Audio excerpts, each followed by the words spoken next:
here's this billionaire, you reach this incredible status. He's a founder of Lionsgate, by the way, a movie company, but then obviously is a huge titan in mining, having founded multiple huge players in the space. And just the most humble person, like, no fancy watch, wears a string bracelet, wears like the company swag, like so unassuming. And I've been lucky to spend a lot of time with him personally. And like I said, he's a huge philanthropist, and I've done great interviews with him, but I wish the cameras were rolling, because there were so many times that I wish that I had that on camera. Like, for example, when we were filming a special we did in Italy, and we were on this Etruscan room, and that's where we were filming the shot, and there was an archaeologist there. She was maybe 4 years old. She's been doing this for 30 years, and she was explaining, like I discovered this one tile that took me like 10 years, and I discovered it like 20 years ago.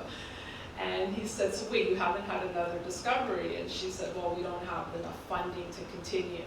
The Italian government doesn't give us funding because there's just too many archaeological projects, and we just can't get it. And so he's like, so you're unable to continue to do the passion you want to do? And she's like, yeah, whatever.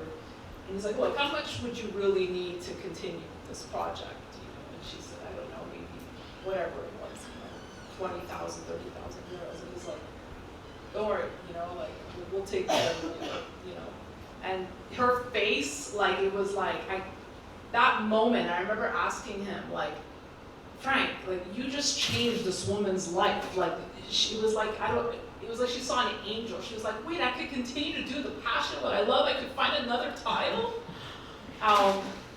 And it just meant everything to her. And he's like, yeah, that's, what I love to do. And I just thought, wow, that's, if you can reach that level of success and give back without, the cameras weren't rolling. I've never shared this story, and I hope he doesn't mind me sharing this story.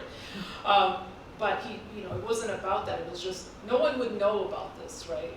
But he was able to change her life, and she was able to continue this project. So he's a mentor to me for that. So he's reached this level of success, but he's still so humble, still goes home Sunday to make dinner for the entire family, and has taught me a lot of great life lessons. Like, I try and observe from how he writes his emails to text messages. And one thing I notice of people at that level is their decision-making skills are like, boom,